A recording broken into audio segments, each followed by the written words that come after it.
Pour moi, la technologie est un outil. On détermine quels sont les problèmes auxquels l'homme est confronté, et si une technologie peut être appliquée à un problème humain majeur, alors on se met au travail. Tout comme l'électricité sera produite localement, il en sera de même pour l'eau propre. C'est du moins la vision du légendaire inventeur Dean Kamen. Aujourd'hui, plus d'1 milliard de gens ont des difficultés à trouver de l'eau potable au quotidien. Un jour ou l'autre, nous serons tous confrontés au fait que l'eau n'est pas gratuite. Ce n'est pas une ressource infinie. Dans 30 ans, un litre d'eau propre coûtera plus cher qu'un litre de pétrole. En fait, il n'y a que 3% d'eau douce sur Terre.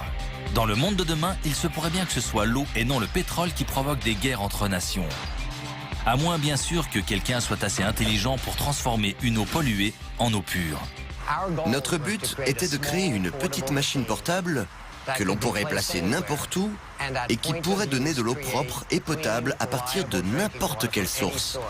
Dean Kamen pense pouvoir transformer tout ce qui est mouillé en eau potable. Tout, l'eau des océans, la vase et même les eaux usées. Tout ça grâce à un petit appareil qu'il appelle le slingshot.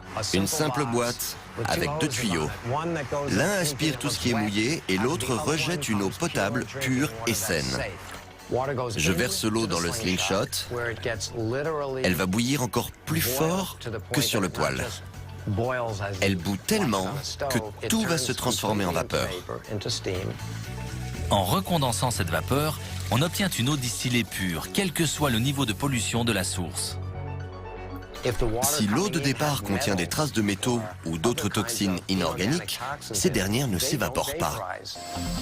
Jusqu'ici, personne n'avait réussi à reproduire cet effet sur une machine portable, car le processus de distillation requiert d'énormes quantités d'énergie. Le secret du slingshot réside dans son système d'alimentation en circuit fermé. Une fois que le premier volume d'eau a été vaporisé et recondensé, l'énergie utilisée est conservée dans un échangeur de chaleur hermétique. Résultat, l'appareil consomme moins d'électricité qu'un mini-grill et requiert seulement 2% de l'énergie nécessaire au fonctionnement des purificateurs classiques. On peut prendre n'importe quelle eau non potable et la transformer en eau pure. Et ce, avec un appareil de cette taille qui consomme 2 fois moins d'électricité qu'un sèche-cheveux. Ce n'est pas rien.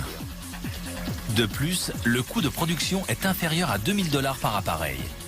Cet appareil a été conçu pour produire 1000 litres d'eau par jour. Ça peut couvrir les besoins d'un village de 100 personnes. Chaque jour, des eaux sales provoquent la mort de 500 enfants.